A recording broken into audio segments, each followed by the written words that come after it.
Good evening. Good evening. It's still not loud. Are we sleeping? Good evening. Yeah, that's good. So, hi, I'm Jaydeep, and with me I have Rahul, and we represent Global Shapers Chandigarh Hub. So, we're going to talk to you about two projects today that we are working on. The first one is Kalpavriksha, and second one is Shape Climate. Now, I'll start with Kalpavriksha. You can see it's the divine tree of giving. What is it exactly and what are we planning to do? We'll come to the further slides. Before that, I'm going to ask you a question.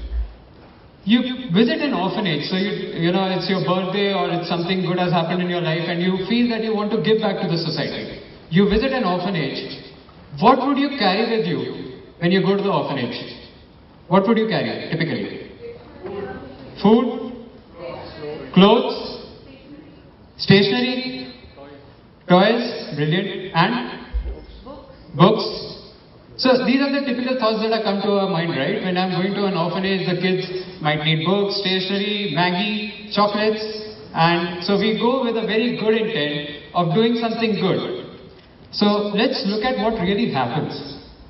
Now I just wrote down these things because I was pretty sure that these are the answers I would be getting. Books, clothes, toys, stationery, chocolates and Maggie. But the real picture is that the orphanage already has excess of these. Do you want to know why? Because everyone is planning to get these. Whereas the real needs of the orphanage were lactogen for the small babies, hair oil for the kids, surf to wash their clothes, Cerelac, soaps, medicine. So what really happens is, you want to do something good, you go with a good intent, but in the end, it doesn't add value to the organization. Taking another example from your own life, how many times has it happened that it's your birthday, you have certain things that you want, and people end up giving you something else? Has it happened to everyone? Raise of hands? Everyone? Almost?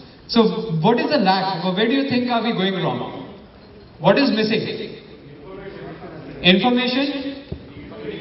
Communication, right? Everyone agrees on communication? Communication, right?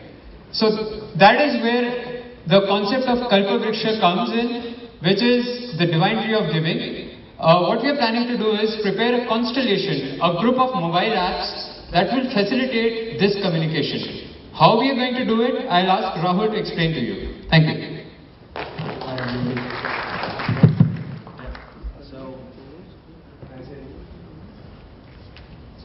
Yeah. So, without taking any time, so I think JD's very clearly made it. First of all, I want to ask all of you a question, which is, do you agree that in India we don't have any lacking of people that want to help, right? Can I see hands? How many of you agree that there are a lot of people in India who want to help? Wow. So the thing is that everybody wants to help, but they, again, because the information is lacking, they don't know how and whom to help. And that's exactly what we're trying to solve here through Kalpavriksha. So we're making constellation of apps. So we are working on 2 apps, which I'm going to show you here, and probably going to bring more. So as it says, solving real-time problems by ending the communication gap. So let me ask you another question, that consider your best friend is an emergency. What are the chances of him or her getting blood? Anybody? Pretty good. Okay. Yeah, somebody gave a 40%, right? Who was that? Okay. Yeah, who else? Depends on the city you're in. Absolutely, yes. That's a major point where you're located, of course. But I would like you to go through a fact that 8 people out of every 1,000 people in India donate blood. So that's just 0.8%, which is extremely low. So it's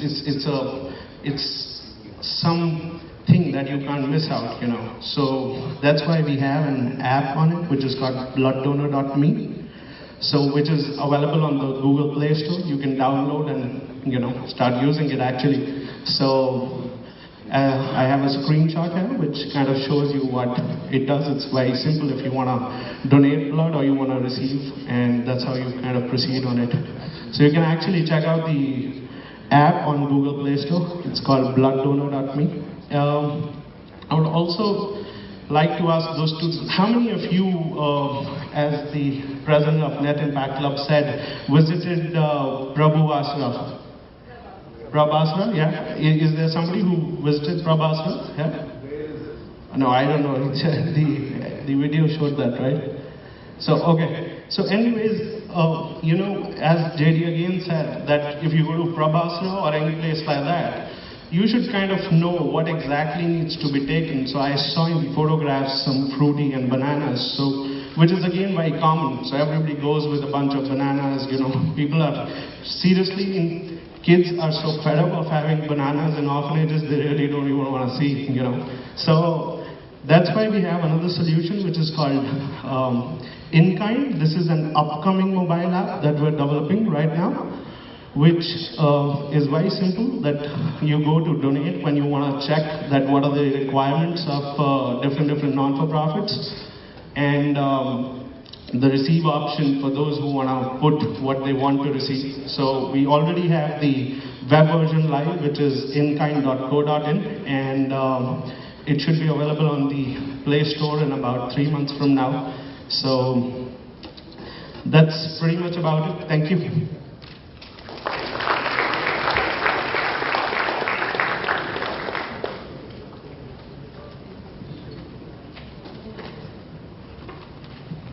And I'm presenting the Global Shapers' next project. But before I start, I just want to say good evening, ladies and gentlemen. Thank you for giving us this opportunity again. Gives me a chance to wear my nerdy specs on a Saturday evening. No, but on a more serious note, while I get my presentation up, let me just lay the context out a little bit. I'm here to talk about something that's relevant not only to you and me sitting in the room, but to our children, and their children, and their children, and so on, safeguarding our environment. Especially in India, environmental concerns become of particular importance because the greatest impact of environmental degradation is experienced most deeply by the 400 million people living below the poverty line in India. Our choices are impacting their lives. But without taking much time, let's dive straight into the problem, where we, the Global Shapers Hub, try to recognize the environmental challenge in the city. Oops. So, on the face of it, Chandigarh is wonderful. It is clean and green, and one sees people walking around in the quieter areas, and it's all wonderful. But there is a ticking time bomb that some people are beginning to realize as a problem in Chandigarh. So the Center for Science and Environment, which is a really big environmental NGO, took a stakeholder perception survey in 2013, and they came up with some really interesting results. More specifically, about 30% in Chandigarh say that air pollution is worsening, and 90% feel that not enough has been done to increase public transport and non-motorized infrastructure in the city. But do the facts really say that? So our research literature survey showed us that Chandigarh has a whopping 9 lakh vehicles and 9 lakh people that stay here. There are 300 vehicles that are registered daily, and most locations in the city have moved from moderately polluted to highly polluted, with some hitting 1.5 times the standards set by the Pollution Control Board. And what's more serious is that this doesn't have impacts just for the environment, it has impacts for our health, which means that if there is a concentration of X in the environment, it's a concentration of 3X in our lungs. So Lee Corbusier said that the seed of Chandigarh is well sown, it is for the citizens to see that the tree flourishes. Well, how are we going to see that? So part of the solution that the Global Shapers Hub of Chandigarh have proposed is this project called Remobilize. It's rethinking urban mobility, reforming the transport paradigm, and redefining movement choices in the city. We're going to try and increase the utilization of public transport in the city, so revive it, enhance the infrastructure to encourage non-motorized transport, revitalize it, and increase citizen awareness on more efficient use of private transport, relearn how to drive, most literally. We hope to impact a lot of coming generations that are going to stay in Chandigarh and transform the city's mobility paradigm. And how we're proposing to do this is through a set of interventions. First being sensitization and thought leadership, really changing the cultural paradigm of mobility in the city, and the technological upgradation, enhancing city infrastructure to support integration. Improve the image of public transport, improve awareness of health and environmental benefits, improve awareness of more efficient driving for private transport, and improve the technology associated with all three kinds of transport in Chandigarh. So, I mean, if business as usual continues, we're most probably going to end up here, but with some help from the global shapers in Chandigarh, we'll end up here. Thank you very much.